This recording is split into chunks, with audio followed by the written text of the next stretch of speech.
How's everybody doing this morning? Good. So I'm just going to tell you a little bit about our business, and we're located in Benson, about 35 miles from here towards Raleigh, on NC 50, and it's a place called Broadslab Distillery, and it's on the farm that I was raised on, that my granddaddy farmed and tended, and I grew up there.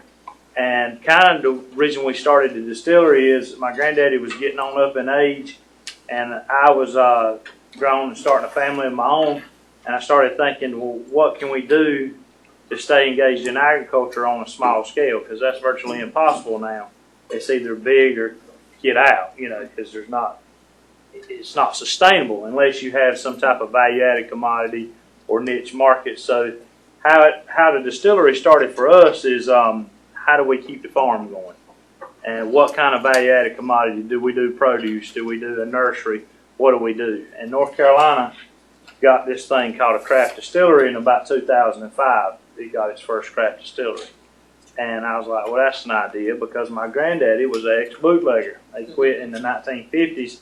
And I grew up hearing stories about all my great-uncles, my granddaddy, my great-granddaddy, the whole family. They farmed and made liquor. That's what they did. That's which a lot of people in this part of North Carolina did back in the day.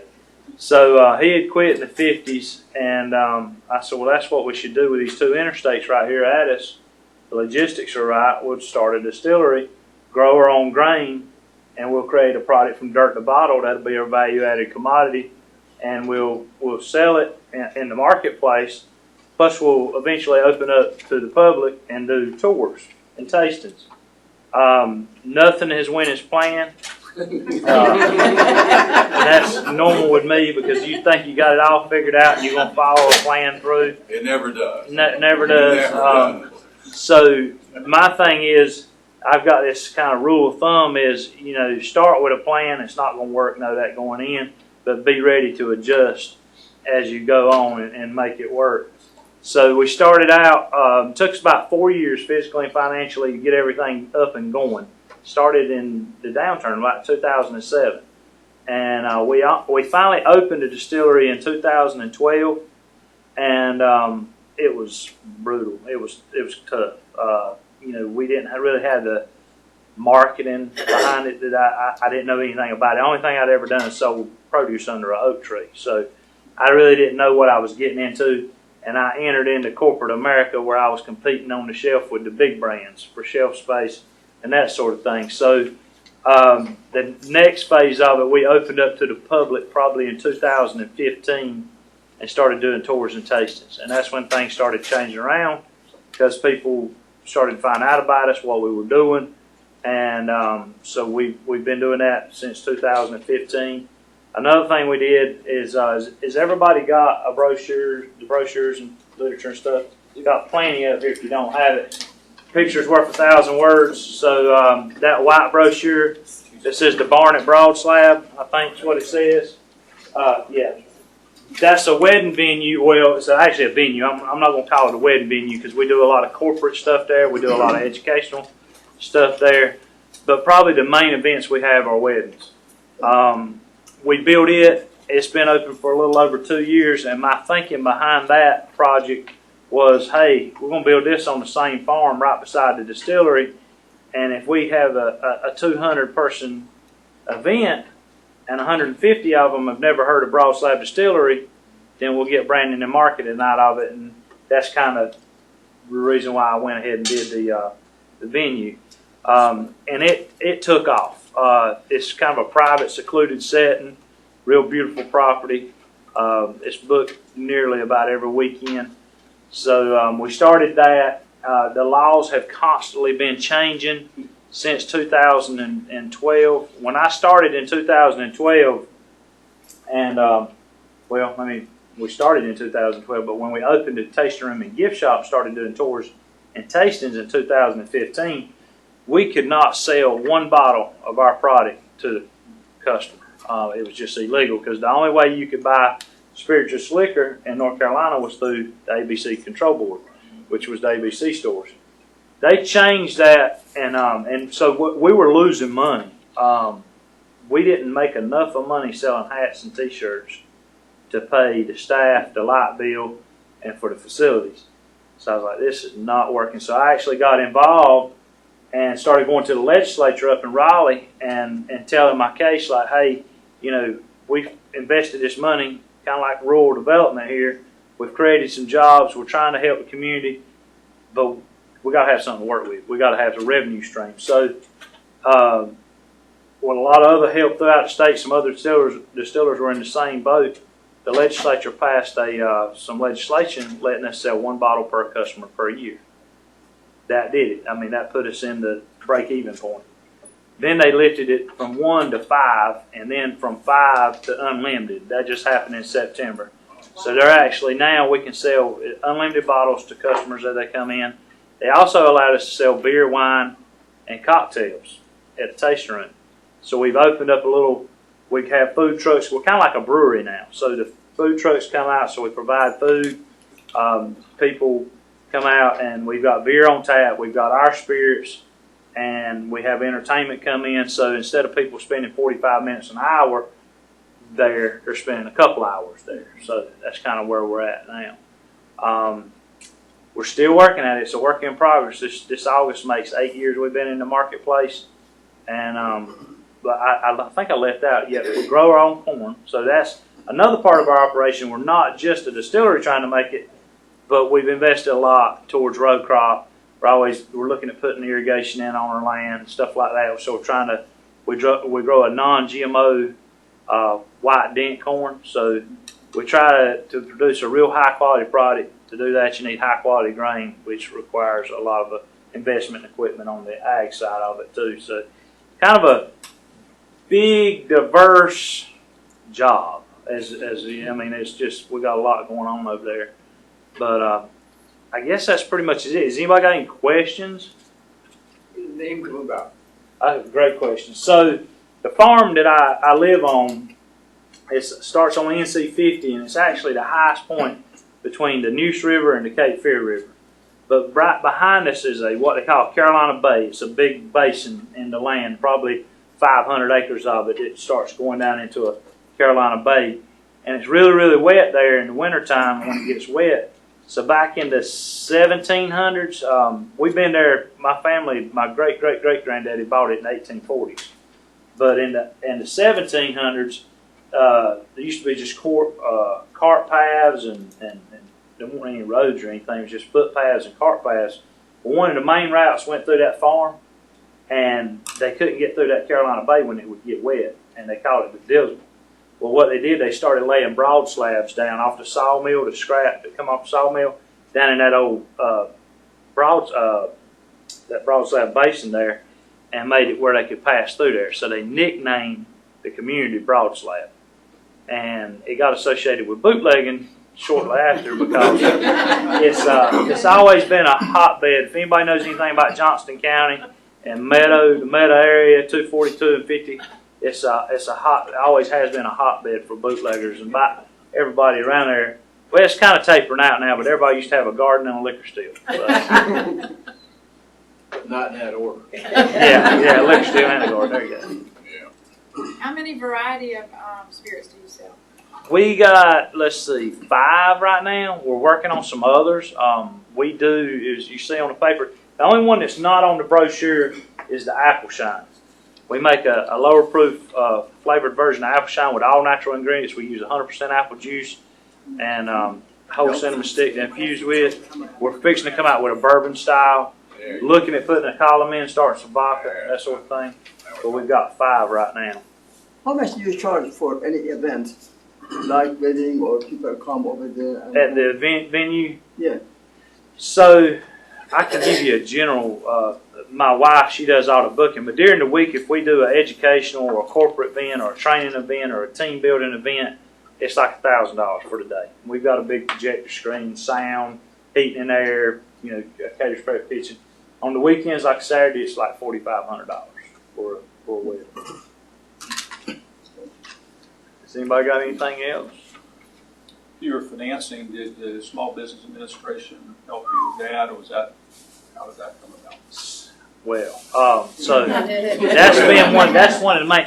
It seems like we're always under financed, or money's always an issue. You know, because you want to put back more barrels for aging, or you know, make it streamline it by adding this piece of equipment. But how I done it, banks, I don't think as a general rule don't like distilleries now, because there's a lot of them that have. I was the 5th one in the state, by the way, so it was kind of a pretty cool concept to start with. Now there's like 80, and I don't think there's a whole lot of them have really made a profit or made any money. So my lender actually told me the word is on the street in the financial sector is, you better, if it's a distillery, you better do your homework on it before you lend them any money. What we did is I had some stuff I liquidated and sold some real estate that I had that was away from the farm, and I went in with a good amount of money up front of my own, and then I borrowed what the bank would let me borrow, you know, and playing it safe and not overdoing it. And we got started with about $500,000 investment. And we've added a lot of stuff since then. But financing, yeah, we just redid our financing. To start with, we were paying higher interest rates because it was kind of they were going off projections. We were kind of a newer, sketchier business. But now we actually just renegotiated because we got the numbers to prove it, and they lowered our interest rate and got it on a better plan. With insurance company, with a liability for something like this, what did the insurance companies, how was that approached? So, good, great question. So, we were in, our fire district that we were in was a Class 9. If anybody knows anything about fire classification, a Class 9 is the highest you can get, because they had never tried to lower it. So my insurance company come up about 2 years ago and said, look, if you're not a Class 6 or less, we're not going to insure you, and they dropped me. And my insurance, I said, well, no problem, I'll just get another insurance company. Well, I got another insurance company, and yeah, I did get insurance, and they doubled my premiums. So there again, went to the fire department, said, hey, I will do whatever I need to do to help you guys. Let's get this rate down. I'm not the only business in the district, but one of few in the district. They just got it lowered to a 5. And I went back to the insurance company that I was with because it was cost effective, and they kind of specialized in the distillery industry. And I said, hey, can we renegotiate these rates? They're like, nah, we're not interested now. We had you one time, you were sick, you know, they wouldn't even re-entertain. So I don't know. It's kind of a, you know, and I think there's been some incidences across the United States with distilleries and stuff like that, so the risk is deemed higher. I was thinking, though, in terms of when you have patrons that come there, and you know, it's just like any restaurant or bar, anything that people imbibe too much, and then they get behind the vehicle, and then they made the choice, but then, like in America, you know, it's always chasing the dollar, lawyers chasing the dollar, so that your liability. Okay, so that's called alcohol liability insurance. Never had to use it. Knock on wood. But so we have alcohol liability insurance, and you know we're responsible. We're supposed to, if we've had people drinking on our premises, if they've overconsumed, you know we can't babysit everybody, but if we know about it, you know we're supposed to do what we can. I actually had an instance at the venue where a lady didn't even drink there. She came there, she was drinking, and she left drinking out of her own car and all that stuff. Had a wreck.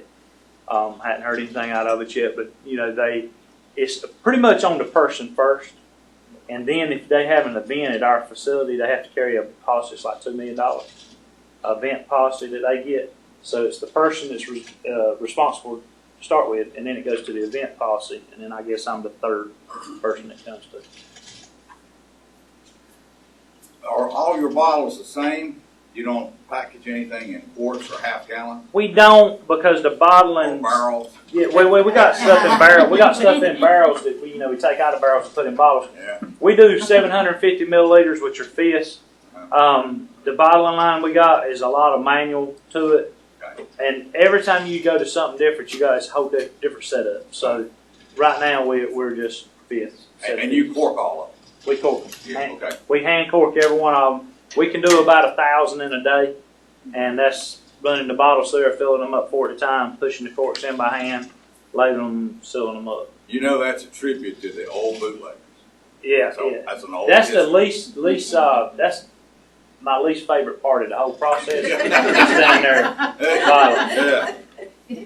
So you mentioned you have 5 different spirits. Uh-huh. What about brandy? You don't Brandy comes from fruit. So, got an interesting phone call the other day. I won't say who the winery is, but a winery called me, pretty sizable winery, called me the other day and said, hey, we want to make some muscadine moonshine. If we send our wine to you, will you distill it for us? And I said, yeah, why not? So we're supposed to get together this spring and summer, and this year's harvest, when they harvest the muscadines, it'll probably be branded under them, but we're looking at doing some muscadine brandy. But fruit's just expensive. Yeah. It's labor intensive. I like brandy. I want to do some brandy, but I need to probably get some more staff, and because if you do strawberries, you got to top every one of those strawberries by hand with a pair It's of a lot of work to do it. Yeah, if it's a peach, you got to Yeah, a lot pop of the work. seed out Yeah. every peach, so it's a lot of labor intensive. But it's worth it, right? Oh yeah. Just It brandy. can be. It's hard to Yeah. beat good brandy. It can be, yeah. What's your most profitable dimension of the business? Is it the venues The or selling venue, the? the venue. I hadn't made a profit on the distillery. I've been working at it almost 8 years right now. Well, actually, with the startup and about 12 years. And the reason why we hadn't is we've put a lot back into it, such as the venue, such as improvements on the property, a lot of capital investment. So there's a return coming, but it's just we just keep seeking it, feeding it. So that's the reason why we hadn't turned a profit. About how many employees? You're looking at it. So I got one guy that's a fireman. He's a full-time fireman, and he comes in on his days off, which is a lot because they work like 10 days a month. And he helps me keep the grounds up. And if I need a hand in the distillery, like yesterday, he was helping me bottle. I got 2 sons. They get home from school, they hit a tractor in a field somewhere, or mowing a ditch or running a weed eater. So it's a lot of maintenance, just keeping everything up and groomed around there because we're on 120 acres there on the farm. Have you approached the ABC stores to distribute your product? So, yes and no. Early on in 2012, I talked to a few of them. Used to go to the shows in Greensboro, and that's one of the things. Our handicap is marketing. Right. Because I was gonna, when I went into it, I said, well, I'm gonna make it. I'm gonna grow the corn, and I'm gonna do the marketing. What's happened is we've made a good product, and we provide a good tour, and we've made a nice place there. I never find the time to get away and go out and visit stores and accounts and bars and restaurants. So right now, our brand is just solely off of word of mouth, kind of grassroots, people talking about it. And surprisingly, it's held in there pretty good. It's done pretty well. That's kind of our next move is I want to hire somebody to be a marketing person that they eat, sleep, and breathe just building the brand and marketing the brand because I'm more on the production side. I got you. Let me follow up with that. There's some talk at the general legislation, and this may happen within the next 5 years, of privatizing ABC stores in the state. And it's got a lot of support now. Yeah. And it may eventually actually happen. It has a good opportunity of happening. Well, I don't support privatization, and simply because I've done business in South Carolina as a private state. We're a controlled state. And our state of North Carolina, the ABC system has some negatives and it has some positives. And, I think they need to enhance it. I think they need to change it. I think they need to update it. I think need to grow it that way. But if you do business in a private state, it's a totally different ball game. It's good for the consumer because these private businesses negotiate and buy in bulk and that sort of thing and pass it on down to the consumer. But the way it is now, North Carolina owns 400. North Carolina, they don't own them. Municipalities own them, but they control 400 and some odd stores across the state. They come out with a quarterly catalog every quarter of the year that has everybody's product in it, the price, you can advertise in it. It's all in one centralized warehouse. It's kind of like a big distribution. And so basically, all I got to do is advertise in that catalog, carry it to that one location at that warehouse, and it gets distributed across 400 stores. That's better for me. If they privatize it, I'll have to visit each individual store.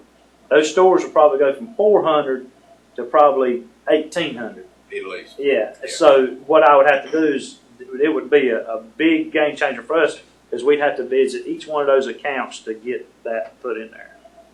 Good. So, that's on my side of it. I do think they need to do a lot of changing with the system. And I agree with you. I do. And I think the discussion about privatizing is what's fueling that change. Mm-hmm. If you want to keep it the way it is, That's right. then you're going to modernize it. Yeah, I think they modernize it. It's a good thing for state, because they do put money back into the system and the counties and the municipalities and things like that. So there's pros and cons to it. Let's see, I think over here. Has the insane weather lately affected your house at all? 'Cause I know the summers are hotter, So getting harsh. last year was Florence. Well, it was not all Florence. I can't blame it all on Florence. So last year we started out with an extremely wet May, and everything almost drowned it in my low spots. And it came out of it, and I said, we're going to make a crop. Then it got extremely dry in July, and so we made what I call nubbins, just little ears. We had a little bit. So then Florence come around and blowed down, crossed it up, and the ears weren't big enough to turn down. If you ever notice, corn will turn down, and it's got like a jacket over it, and it preserves it. Well, if there's little ears, they won't turn down, and then when all that water went down in it, it starts to sprout in the bottom of the cob. So we had 10% damage. We almost ran out of corn last year. It was a very, very difficult year. So weather's always, but it's a different game every year. And that's what makes it fun, honestly. I mean, because if it was the same, but it makes it interesting. You mentioned non-GMO corn, and I only know secondhand knowledge about Monsanto and genetically modified corn. That's like 80 or 90% of corn crops. How hard is it to get seed? It's easy now. They got hybrids, and they're working on. They have hybrids that the production's almost as good as GMO corns, and you just order it, and it's already germinated, tested, and graded, and it's fairly easy to get. The only disadvantage is you don't have the herbicides to use. So grass and weed control is a little more difficult, and genetically modified corn has what they call a VT gene built into it, which some insects won't eat it. They can't eat it. So we have a little bit more insect problems with the non-GMO, but we work through it. And I don't spray insecticides. I just take the insect damage that I get and roll with it. So. Who's your target market for the venue?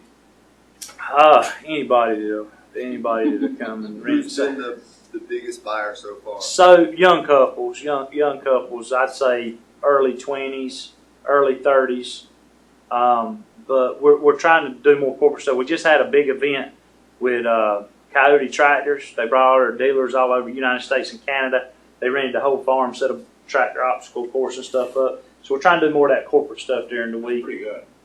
Yeah, really because good. you're closer to Raleigh. Yeah. Mm-hmm. And the Triangle, I think, would be a good shot for you. So what's good for us is virtually nobody knows about us. I mean, we've been around for 8 years. Now, I never heard of you. I lived here all my life. And nobody knows about us because we hadn't done a lot of advertising and promoting. So my thing is, if we made it 8 years and nobody knows about us, when people start finding out about us, or the more people, I think we'll be okay. I'm sorry if I didn't hear the initial. I wanted to ask, what is it that inspired you to have such an operation? So, I'll tell you like this. I'm gonna tell you the truth of it. So, my wife says that I underestimate everything, and I do. And I'm glad I do, because if I'd have known what I was getting into, you know what I mean, I wouldn't have done it. But so I get into it not knowing what I'm getting into, and then I'm in too deep to turn around, and I just have to go forward with it. So it's one of them things where like, I made a mistake. How do I correct it? The venue come along because of a mistake that I was trying to correct. The distillery was not making any money. I was losing money. And I was like, I've got too much invested to just quit. But if I don't quit, I'm gonna bankrupt myself. What do I do? Where do I go from here? How do I turn it around? So it didn't happen by plan. It's just by necessity. I had to, and I try to do control costs and keep my overhead. So that's the reason why we try to do our own farming and stuff like that. So it kind of happened by accident. I like that ground to bottle model. Yeah. I do. I like that. Well, You had a question over I here. was going to ask, do you have partnership with other farmers or collaborative efforts with other groups to minimize areas of risk? For example, when you talked about the hurricane, maybe you're having problems with what's going on in yours, but you have another farmer who could... So hardly anyone in this area grows what I grow, the non-GMO product. Hardly anyone in this area grows white corn. Most people grow yellow corn. So the reason why I really invested in the farming side of things, and there's a lot more to it, because we germinate our grain, which is a malting process. And when you hear the word malt, it's germination. And that's where we soak the grain and we let it sprout, and a little sprout comes on it. The way they do now farming practices, they go in the field and they pick the grain early to get it out of the field so they can get another crop in, or before it gets wet. They pick it high moisture and they run it through a dryer, and they dry it with extreme heat. It kills the embryo in the seed, and it hampers germination by a long shot, like a lot. So we have to let our stuff air dry in the field so it doesn't damage that embryo inside that seed. And doing that, I mean, I almost have to do it myself because the moisture content gets just right. We even harvest ourselves, so we can't wait on a combine for 2 days because it might rain. So we got our own, so we go in there and it's like small windows of time that we get in there and pick it. Do you have How many people? I'm sorry, go ahead. I was going to say, do you have a malting floor, or do you have a... So what we done, we took a bulk tobacco barn, and we gutted the bulk tobacco barn, reworked the floor, and we malt in those bulk tobacco barns because the floor's got holes in it. And then once it's malted, we soak the grain, and then we'll turn the fans and the heat on when we dry it in those barns. Works great. I've never seen anybody else do it. So you don't turn it mechanically? No, so I'll go through there and rake through it. Depending on the temperature, if it's warmer temperatures, I'll have to keep it raked so it don't build a heat. But if it's cooler temperatures like this time of the year, we don't even have to rake it because the corn's so big it breathes and it works. How do you stop the malting? I'll turn the fan and the heat on. So I kill it. I dried it like 145 degrees, so it just completely dries that grain out, shrivels that sprout up, and then we'll go ahead and shovel it out and mill it up. How many people do you employ? Myself, and I got that part-time guy that works with the fire department that comes in and helps me. I do have a full-time bartender now that works at the tasting room and gift shop, but other than that, it's just some part-time help. My wife, she's full-time. I'm full-time. My kids are full-time. So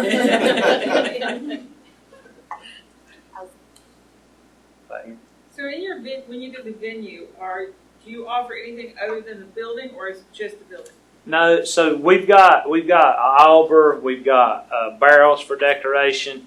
There's a prep kitchen in the back with an ice machine, refrigerator, big sinks. We provide all the tables and the chairs. Upstairs, there's a bridal suite that's got a salon chair, mirrors and granite countertops, and big room for the ladies to get ready. They go up there and they stay all day long. It's just a big room. It's got a refrigerator and all that stuff. Full bathroom. But that's pretty much it. You know, they get their caterers and their florists and all that stuff. The decorators themselves. Do you ever network with some of those so that if you have somebody who wants to venue, you have some options for them? Oh yeah. So I know who we work well with and who I like and who's cost effective. I know those things. So if the person renting the venue asks me, so look, I need a DJ or I need a florist or I need somebody to decorate, I can give them 3 different options right off the top of my head. But if you network with some of those, they can also help you cross-market your business. Yeah, we are pretty popular. We've gotten. I think I was telling you before that I thought we were going to have to do like these wedding shows and things. We hadn't had to do any of that. It's just the social media. If we'd have done it 30 years ago, we'd have probably had to went to these wedding shows and things like that. But it just spread like wildfire on social media. But you still might want to consider partnering with some of them, because if they come in, you've got somebody who's looking at wedding stuff they may not know about your venue, and they can help spread the word if nothing else. We do that. We get a lot of wedding planners and things just come out, just want to establish a relationship, and we got a lot of partners. Now we don't do a lot of these venues make their vendors pay them like 10%. We don't do any of that. We just got good friendships and partnerships with all the people we work with. And probably doing that helps build a stronger reliance on the direct venue. How close is your nearest competition? Oh yeah, there's 2 or 3 popped up since we built ours. I would say closest competition I have is 7 miles, 6, 7 miles. For the venue or for the distillery? For the venue. Do they sell your liquor? So one other thing we provided our venue is we do all the alcohol. We provide the bartenders and that sort of thing. That cuts down on everybody's liability, my liability, the people hosting the event's liability. But we're one of the few venues that's got a full ABC permit. There's a few of them, but most of them it's bring your own type thing. And to do spirits, you're supposed to get a permit. Those are pricey. Those can be pricey. Yeah, exactly. That's one of the things you should market, is the fact that you provide that service. Yeah. That's a big plus. That is a plus. Oh, yeah. Yeah, we do. And we started letting people do their own thing, and we found out that was going to be it was too much liability. Too much, yeah. Is yours a single distillation process? We got a Dublin keg, which is on that. Let's see, I think you'll see on this brochure, or maybe it's on that big sheet. Okay, yeah, right here. In this brochure right here, in the top left-hand corner, you'll see our still. That's the pot still. The cap, you get one distillation in that first cap, and then it goes down into the Dublin keg, and you get another distillation in this Dublin keg. Then it goes over and gets condensed. So it's twice the still in one pass, basically. So do you pull out the undershots and overshots? We have heads. Yes, we have what they call heads, which is the first that comes out of the still. They have lower boiling points. Ethanol boils at 165 degrees, and water's 212 degrees. So basically, our still never gets over 200 degrees because we want to get the ethanol off and leave the water and other stuff behind. You also got some compounds in there that have lower boiling points than ethanol, such as acetones, methanols, and compounds that they got names on that long. But they'll come off first. So what we do at a lower temperature, we collect the first that comes out of the still, several gallons, and I can smell and taste and tell those volatile compounds. We pull those off. They're called the heads. And then we'll run what we call the hearts, which is the ethanol. And then when we get into what they call the tail end of the run, which is, I think they might have, I heard it called different terms, but we'll cut it off. We don't distill those. What's your most popular brew? The number one seller we've had since we opened up is the Original Shine. And it is, now my tasting room is the Apple Shine, because we get a lot of beer and wine folks that come in. They're not necessarily into straight whiskey, but out in the marketplace, the Clear Shine. What are your prices? We have a white rum that's like $19.95. Our Clear Shine's like $22.95. Our Apple Shine's like, I want to say $23.95. And our reserved oak age is like $27.95, and the rum's like $27.95. Is it comparable to the ABC stores prices? It is the same thing. That's by law. By law, I have to be the same price as the ABC store, because I can't run a special and they don't want me taking anything from them. And I can't be open or sell you a bottle unless the ABC store's open. So if it's a holiday or a Sunday, or if it's after 9 o'clock at night, I can't sell it. Did I hear you say you were going to make a muscadine shine? Well, if we partner with this winery that called me the other day, they're going to make the muscadine wine. They're going to send it to me, and I'm going to distill it for them. And it'll be a muscadine moonshine. It's branded under their name, correct? Yeah, it'll be branded under their name. But they said they wanted to be open about a partnership and who was doing the distilling. So it's going to be like their branded distilled at Right, and it'd be kind of like a collaboration between the two of us. Yeah. So I think it'd be great, good for both of us. Absolutely. Yeah, he'll be on the list. Because I've been Yeah. doing the back. Yeah. I wouldn't sell it unless I was on the list. Won't care one bit about venue. I think maybe this will be my last question. In the UK, they are very particular about distillation. They have these things called spirit safes. Yeah. And everything has to run through that. Uh-huh. And then they've got somebody for the government that comes by and checks. They'll check quality and they'll check quantity to make sure that the distillers aren't spiriting it away, you know, and then selling it on the side. Mm-hmm. Is it North Carolina's government? The federal government. Yeah, it does. So we have to file a report by the 15th of every month. When I used to do this stuff manually, they have forms on the TTB website. It's the Trade and Tax Bureau who polices us. Well, I go in, I've got a laptop, and every batch I make, every bit of the ingredients, everything's inventoried. And the only thing they can't really track, per se, is the grain that I get out of my grain. But I list it. I listed what's there. And they can tell by what you're producing. They know. And so I file those reports. They can come in and audit me.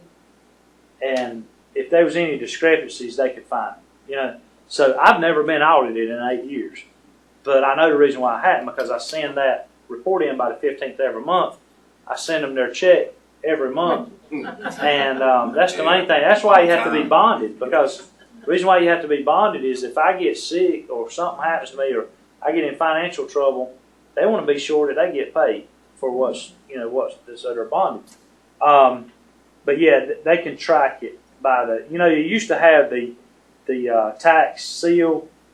You remember, a long time ago they had that little pink ribbon across the corks or the caps. They've done away with that now because everything's computerized and they know what everybody's doing. So, what's your biggest challenge in your opinion to your business today? Biggest challenge to the business today is trying to figure out how to grow and market on a small budget. We're looking at putting billboards up on the interstate. Now that we can do these multiple bottle sales, that's huge money, monthly cost. And I'm sitting here looking at we got to do something because we need to grow it and we need to put more people in. But, I just hope that it pulls in enough because, billboards, we'll probably spend, I'm thinking $3,000 to $4,000 a month on those billboards. Do you have any social media presence? We do. Social media is big for us.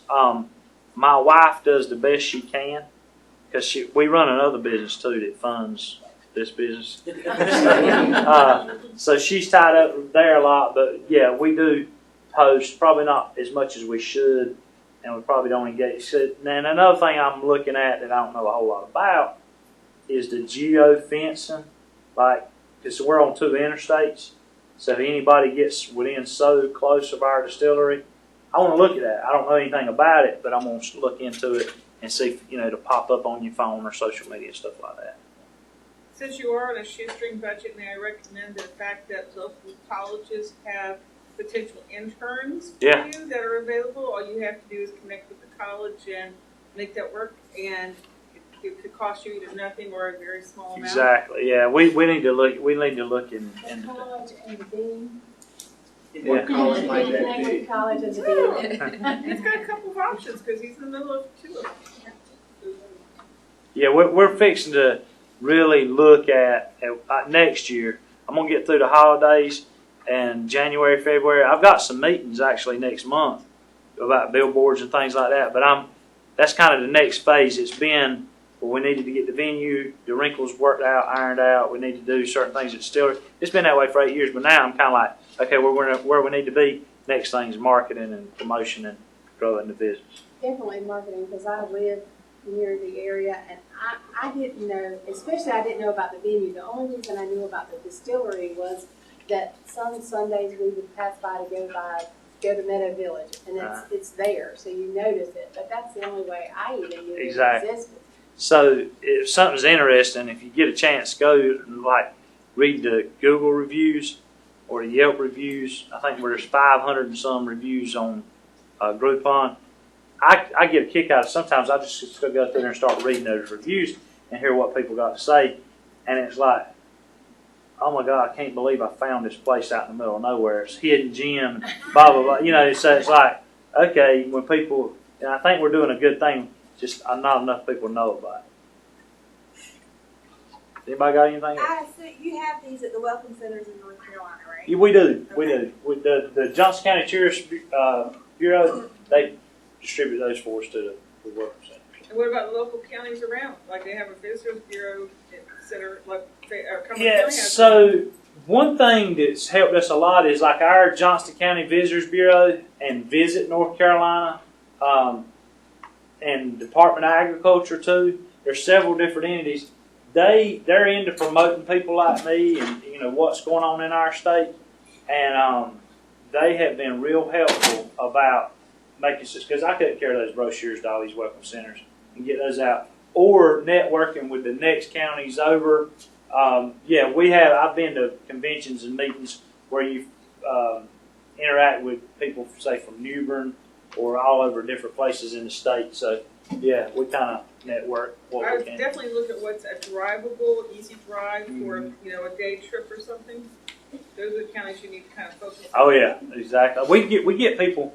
Believe it or not, I've had people drive down from Columbia, South Carolina, Charlotte. Get people all the time from Wilmington and take a day trip and come down to our distillery and spend a few hours doing a tour and a tasting. And that's, to me, I think that's pretty. I don't know if I would drive 3 hours to come to my distillery. But Sure you would. If you're your biggest fan, who will? So was the distillery featured on Tar Heel Traveler? yeah, so early on we were on Tar Heel Traveler in 2012. I wish they'd come back and do a follow-up because it was just a little building in the middle of the field, and I was like just starting out. It's changed so much since then. So I hope one day they'll come back and do a follow-up. Hope's not a plan. Call them. Yeah. Well, they've been contacted a lot because people told me they contacted them, and they tell them the answer is, yeah, we've done a story on them before. So I'm hoping, one day they'll come back around because he told me they do follow-up stories. They should. I'll call them. Do that, yeah. Any other questions? Have you partnered with Marcus Store to place your product itself? Excuse me, Like, have you partnered with Marcus Stores to place your product on shelf? She said, have you partnered with market stores to place your product on the shelf? So we have to do everything through the ABC stores.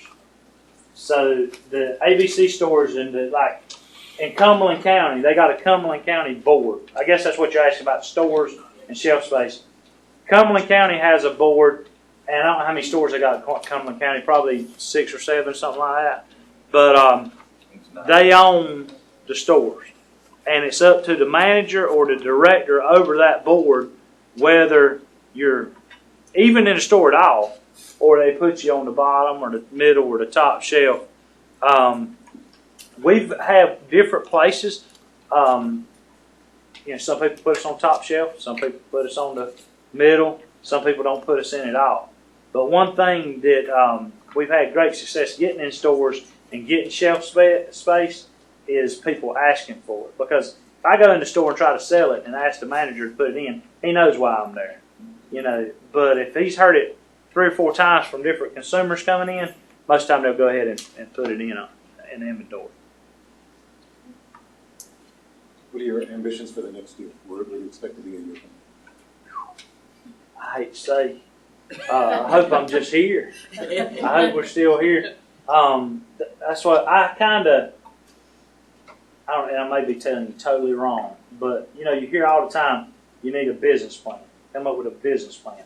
That's true to a certain extent, but I kind of don't focus a whole lot of time on plans anymore because every plan I ever made, it was totally different from what I planned it to be. So I do kind of set goals instead of plans and just work toward the goal.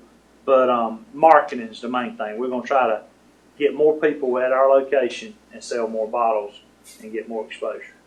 So Jeremy, a business plan is much like a roadmap. And just like Siri, where she's taking you through the parking lot sometimes when A doesn't work, there's 25 more letters in it. Yeah. So I would definitely encourage you. Yeah. I'll take the last question. What can this community do for you? Tell folks, just spread the word. That's the main thing. Oh, NC Traveler? Yes, spread the word, because there's so many people. I see them every weekend. They come in our distillery. We do a tour. That's one thing. I made a lot of great relationships over the past 4 or 5 years doing these tours. Met people from all over the world, all over the United States. But the main thing I get is, I didn't know you were here. I've never heard of this place, which is I look at that as a positive thing, because I'm like, well, we got a lot of room to grow and make this thing work. Well, thank you so much. Yep. Thank you guys for having me.